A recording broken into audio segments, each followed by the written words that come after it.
Welcome back to the Paddy Power Poker Academy. Omaha is a poker game similar to Texas Hold'em in terms of betting and community cards. It's usually played as a limit or pot limit game because there are more cards in play in Omaha, which makes it fundamentally a drawing game. The biggest difference between the games, however, is that Omaha is played with 4 hole cards, meaning you get dealt 4 cards that you keep yourself. This creates the potential to hit big hands much more frequently because now you can get to choose from a total of 9 cards to make your best hand because you still have the flop, turn, and river in this game. What may not be obvious to you right now, though, is that having 4 hole cards changes the game dramatically. So let's look into that aspect of Omaha. Firstly, though, we need to clarify something because there's one rule about Omaha which confuses virtually all players at some time or another. And that is, you must use 2 of your hole cards combined with 3 board cards to make the best hand. No other combination is allowed.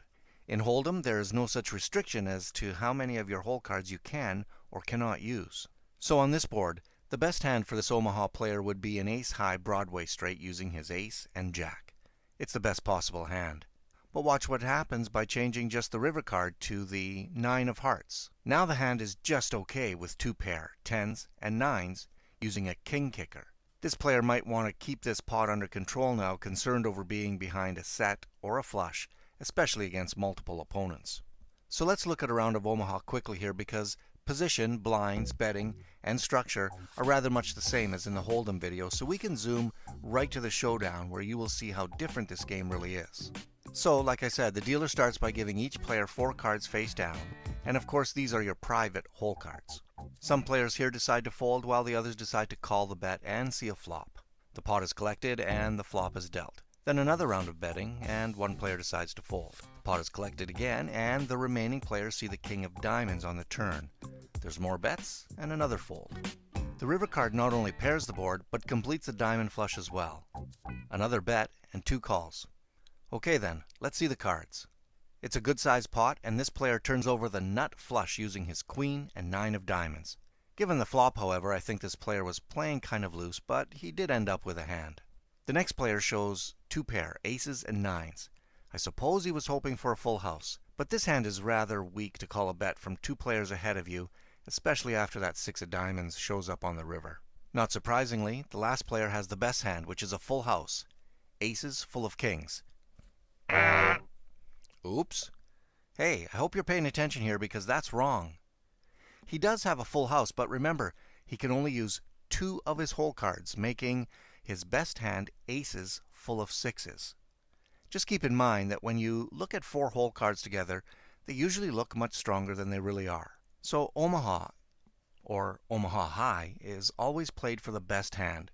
But there is also another popular version of Omaha called Omaha High Low, or Omaha 8 or better. You still use the same amount of cards in the game, but Omaha High Low is a split pot game, meaning you can win the high, or best hand, like with this nut flush here, or the low hand, which means the lowest 5 card hand, numbered 8 or less, without a pair. Aces can count as low or high cards. So here the low hand is ace deuce, tray 4-6.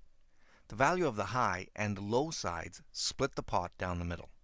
So now let's look at a typical Omaha high-low hand to see how different the strategy can be for split pot games.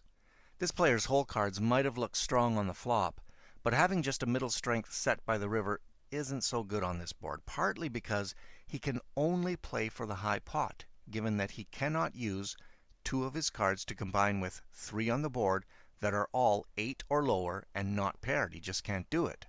The next player does qualify for both hands because he is holding 2 cards 8 or lower. So he makes a rather decent low hand here with ace, tray, 4-5-7. Now he also has the nut flush for the high, meaning he knows right now that he has the best high hand and will win at least half the pot.